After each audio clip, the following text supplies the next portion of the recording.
Hey, what's up with it, guys? Hey, welcome back to another video. Now, this one's going to be going over the changes to Necrolord, specifically as it relates to Warlock. If you're playing other classes and specs, some of this will be relevant to you, but this is more specifically from a Warlock point of view. Now, I don't think it's really any secret that generally speaking, Necrolord caters better towards Demonology than it does the other two specs. However, it's not bad for the other two specs, it's just better for Demonology. Now, with the changes that went through, we had obviously some legendary changes and some class changes and things like that, PvP talent changes. The biggest one from like an offensive or DPS kind of category would be the changes to Bale Spider. Now I'll show you here, I did a whole video kind of going through this and we did a BG, so by all means feel free to check that out if you're really interested in kind of seeing this build in action, you know, more extensively. But if we, oops, didn't mean to do that.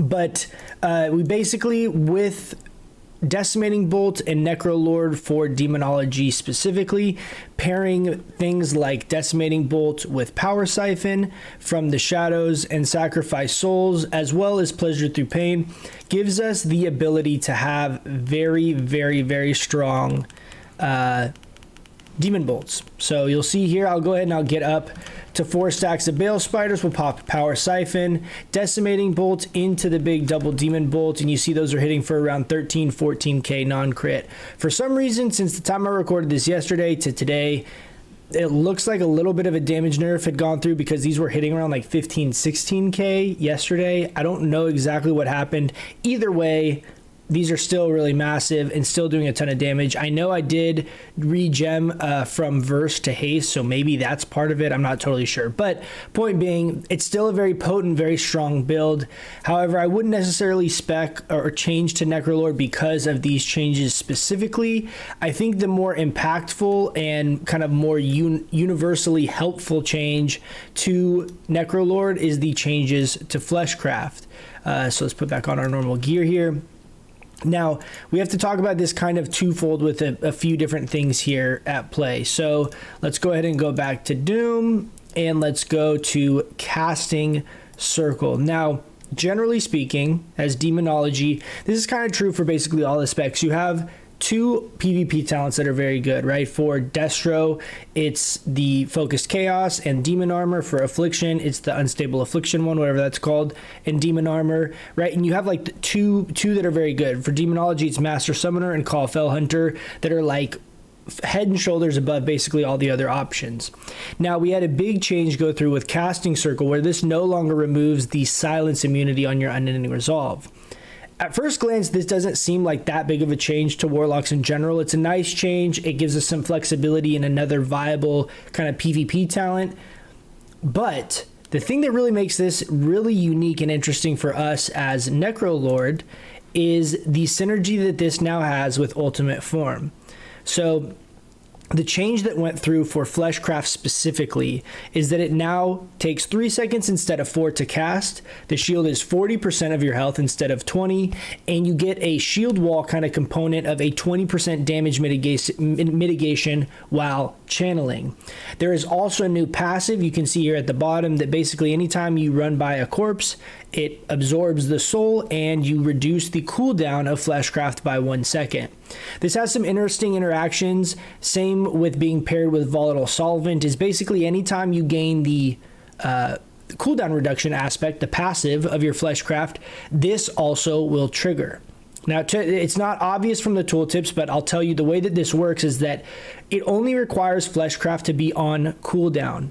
If you have a corpse that you run by that reduces the cooldown, you will also be able to benefit from the Volatile Solvent aspect of the Soulbind. Previously, this was basically a zero value Soulbind in PvP. This would hardly ever proc, especially when you got down to Ultimate Form. There was no reason for you to be casting this over corpses. You were using it like in combat as like a CC immunity, so it was very counterintuitive. Now, this just has to be on cooldown. The shield doesn't have to be on. So for example, if I cast it in the middle of a fight and people are attacking me, the shield goes away in 2 seconds from people just eating through it. And then whatever we kill them and we run by. As we kill them and we run by their corpse, we're going to gain cooldown reduction on our Fleshcraft, and we're also going to gain the volatile solvent buff. This doesn't seem like it would be that big of a deal, but what ends up happening in like battleground or RBG situations, arguably maybe even in some arenas when you're talking about like pets and things like that, but mostly from like a PvP, like a larger scale PvP, right? Battlegrounds.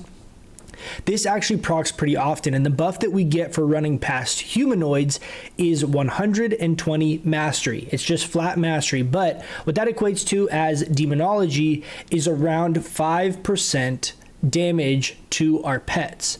So think about this: if this read differently and you're in PvP and you run past a corpse, if Fleshcraft's on cooldown, you gain 5% damage to your pets for 2 minutes.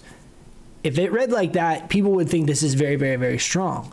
So it's just kind of a weird, not intuitive way that this all works. But basically, anytime your Fleshcraft's on cooldown, you run past corpses. It has a little bit of a weird interaction in PvP. People can't have released yet. So if people die near you in proximity, or if people haven't released and you're moving by them, you'll gain this buff and reduce the cast time. The cooldown of Fleshcraft. So I just wanted to mention that because that's a very different way than this all worked before.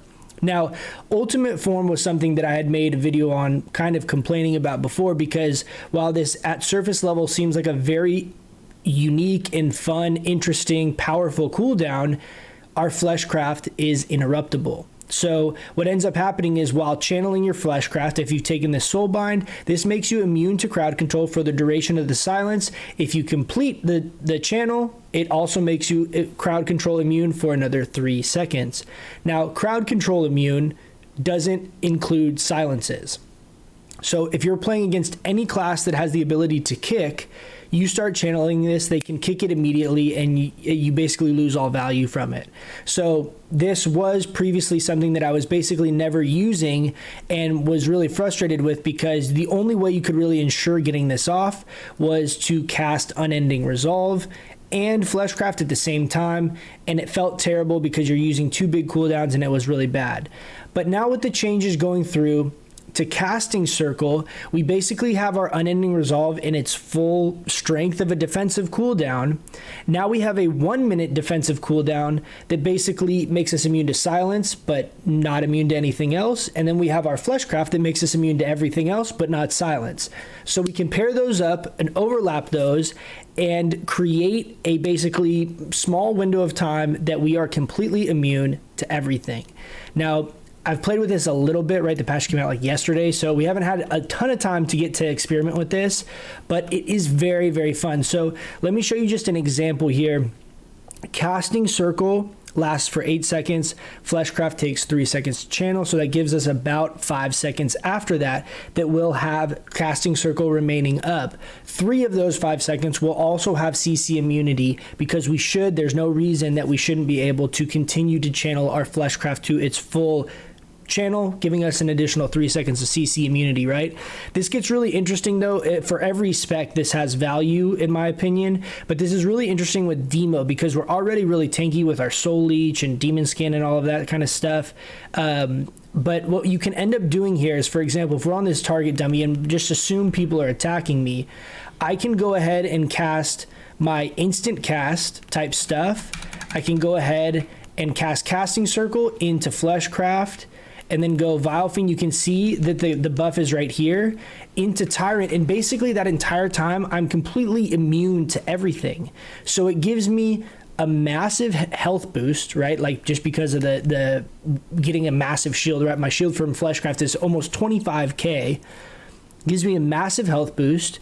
It gives me a small percentage of healing via Ultimate Form. It gives me silence and crowd control immunity during that entire window, allowing me to more reliably get my burst off. Now, this isn't necessarily the way you're always going to want to use this, but I just want to show you guys the value that this has, because we can actually create small windows every couple minutes, or depending on how much cooldown you're getting potentially from the passive of Fleshcraft, every minute, potentially, if you're running by enough dead people. But this is a really, really strong tool that we have. if nothing else, as a very strong defensive on a 2-minute cooldown, because before, Fleshcraft was not really something you could use very often outside of the very beginning of like being out of combat. Using it in combat was not reliable at all. Now we can take Casting Circle and basically pair every other Casting Circle with our Fleshcraft, and then we have every other Casting Circle for, you know, ensuring that we get fears off or for juking kicks or whatever it may be. And then we also have on top of that Unending Resolve. So adding this kind of synergy between Casting Circle and the new Fleshcraft is really, really huge from a defensive cooldown perspective, in my opinion.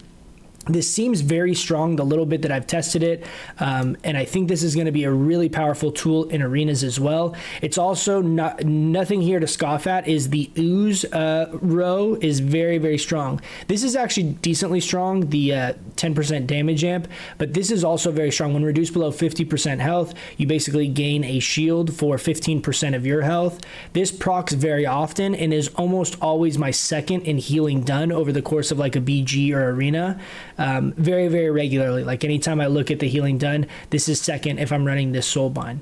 So just keep that in mind. This is very strong. This now has some actual value, especially in like a BG or open world situation.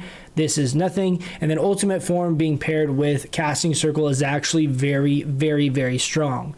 I'll show you guys, and I'll be streaming later, and you know, you guys can come and check this out live before you guys are, you know, wanting to switch. I don't want people to switch covenants and not be, you know, happy with what they're doing. So that's why I wanted to make this video. So this, from being a not useful, arguably useless Soulbind to be able to use in PvP in most situations, now I think is going to be our go-to the vast majority of the time. There's not too much else to talk about with the other Soulbinds. These all remain pretty much unchanged. One thing here is that the Bonesmith Soulbind now gains like an additional second of cooldown reduction on your Fleshcraft, so it's like doubling the value of the passive of Fleshcraft. That is a change as of this most recent patch, and I think that that's pretty much it when we're talking about the overall Soulbinds. I think many seems to pair very strongly with that Demon Bolt build, specifically from like a Demonology perspective. I think Plague Divisor pairs amazingly with the Demo setup like I have here, and I think Bonesmith is very strong. This is what I have set up for my Affliction setup, just because we basically, whenever we die, we have 10 seconds of like spamming corruptions on people still.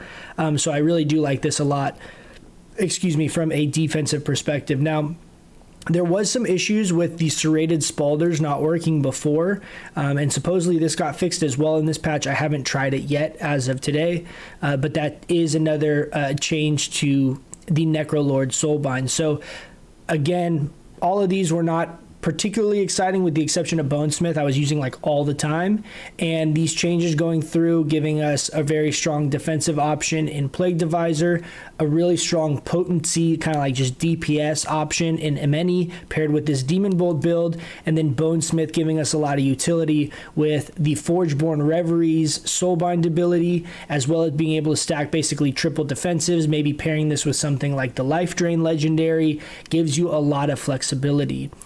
So far, these changes that came through, I think, are really big for Necrolord in general.